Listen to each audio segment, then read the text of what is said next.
Assalamualaikum warahmatullahi wabarakatuh. Perkenalkan, nama saya Muhammad Umar Said. Saya dari Universitas PGRI Banjarmasin ingin membahas tentang sirkulasi atau sistem peredaran darah. Pembahasan kali ini ada dua, yaitu menjelaskan bagian-bagian utama sistem peredaran darah, dan yang kedua ada menjelaskan peran jantung, darah, dan pembuluh darah. Sistem peredaran darah manusia berfungsi untuk mengangkut darah, oksigen, dan nutrisi ke seluruh tubuh.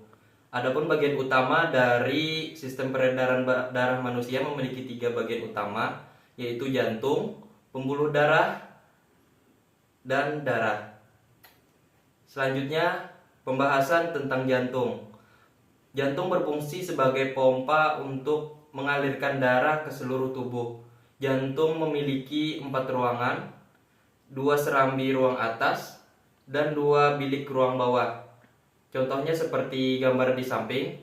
Selanjutnya jantung. Ayo lihat bagaimana darah mengalir melalui jantung.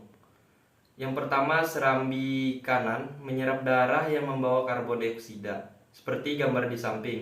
Dan yang kedua, darah memasuki ke bilik kanan dan di bawah menuju paru-paru, tempat oksigen menggantikan karbon dioksida.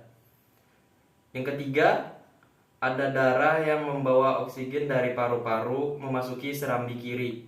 Selanjutnya yang keempat, darah dipompa dari bilik kiri dan memulai perjalanannya lagi ke seluruh tubuh. Selanjutnya saya akan membahas tentang darah.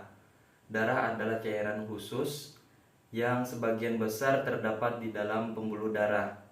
Darah memiliki komponen utama: sel darah merah, sel darah putih, platelet, dan plasma. Darah kita memiliki 4 komponen utama. Sel darah merah membawa oksigen, nutrisi, dan partikel sisa. Sel darah putih melawan penyakit dan melindungi tubuh dari infeksi. Selanjutnya platelet berkumpul di lokasi cedera dan membantu proses pembekuan darah. Selanjutnya plasma, cairan kuning pucat tempat komponen lain mengapung di dalamnya. Ketika seseorang menjalani tes darah, sejumlah kecil darah diambil dan disimpan di dalam tabung untuk dilakukan pengujian. Untuk memeriksanya secara detail, darah mengalami pemisahan komponen.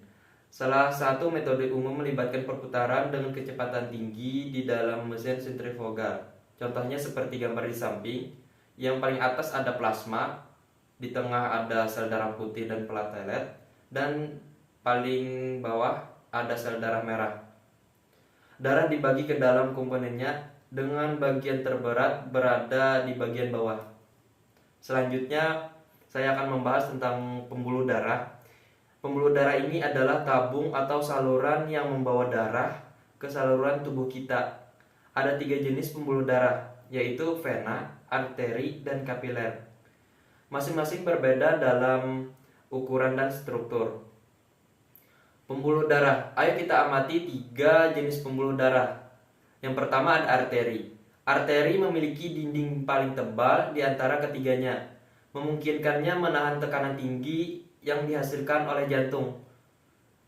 Yang kedua ada kapiler. Kapiler memiliki dinding paling tipis yang memungkinkan zat seperti oksigen dan gula untuk dapat melewati dindingnya, masuk atau keluar dari darah. Selanjutnya yang terakhir ada vena. Vena tidak terlalu berotot dan elastis dibandingkan dengan arteri, sehingga darah dapat mengalir melalui dengan tekanan rendah. Memiliki katup khusus yang membantu darah mengalir satu arah. Masing-masing jenis pembuluh darah memiliki peran unik dalam sistem peredaran darah. Arteri membawa darah dari jantung. Kapiler membantu pertukaran zat di antara darah dan jaringan.